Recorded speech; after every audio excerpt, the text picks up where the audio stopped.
মঙ্গলবার রাত থেকে বুধবার সকাল পর্যন্ত ভারী বৃষ্টি ঝড়ে কক্সবাজার উপকূল জুড়ে ৬৫ মিলিমিটার এই বৃষ্টিতে পাহাড় ধসে পড়ে উখিয়ার বালুখালী রোহিঙ্গা ক্যাম্পে। বুধবার সকাল ৬:৩০টায় পাহাড়ের পাদদেশে থাকা ঘরে ঘুমন্ত রোহিঙ্গাদের উপর ধসে পড়ে পাহাড়। ঘটনাস্থলেই ৫ জন সহ মাটি চাপা পড়ে মারা যায় ৮ রোহিঙ্গা। এছাড়াও এই এলাকায় মাটি চাপায় মারা যান শ্বশুর বাড়িতে বেড়াতে আসা আমির হোসেন ও ১৪ নম্বর ক্যাম্পের স্কুল ছাত্র আব্দুল করিম, যারা স্থানীয় বাসিন্দা।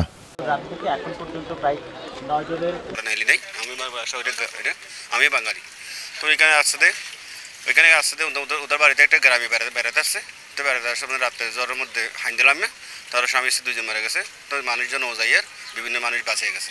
এটা ২ জন মারা গেছে, ওর স্বামী স্ত্রী ২ জন। এটা গড় রিক্সত আছে ধরলে তারা বর্মাত্ম অনার পরে বেগুন গড় জায়গা থেকে গড় মাদি ফেলাই তার আর লারি না পারে। তো আস্তে আস্তে বেগুন ফারত ফুরি গিয়ে, তো ফারত ফুরি তার অন্য নতুন গছ যাতে ন পায়, তো যাতে এটা জ্বর বৃষ্টি হয়ে যাগই যাতে ফাহারাইয়ে তো তারা বহুত ওয়ালও দিয়ে দিবে প্রোডাকশন তাকে সাইড মেজেপটা সাইড ডেভেলপমেন্ট আছে এখানে।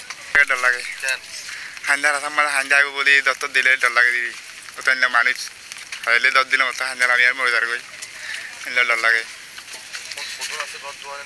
বেশি বেগুনের বেশ আর তিনবার দিবে হান্দার হান্দার মারি। রোহিঙ্গা ক্যাম্পের নিরাপত্তায় থাকা আর্ম পুলিশ ব্যাটালিয়নের অধিনায়ক জানান, পাহাড় ধসে মৃত্যু কমাতে তারা অতি ঝুঁকিতে থাকা রোহিঙ্গাদের সরিয়ে নিচ্ছেন। এখন আমরা এর মধ্যেই মাইকিং শুরু করেছি। আমরা সাধারণ রোহিঙ্গাদেরকে নিরাপদ জায়গায় অবস্থান নেওয়ার জন্য বলছি। পাশাপাশি এখানে RRCর সঙ্গে আমাদের যোগাযোগ আছে, ওনারা কার্যক্রম শুরু করেছেন যে যারা ঝুঁকিপূর্ণ তাদেরকে অন্যত্র কার্যক্রমটা। আর উখিয়ার উপজেলা নির্বাহী বললেন, নিহত স্থানীয় নাগরিকদের পরিবারকে সহযোগিতা দেওয়া হবে।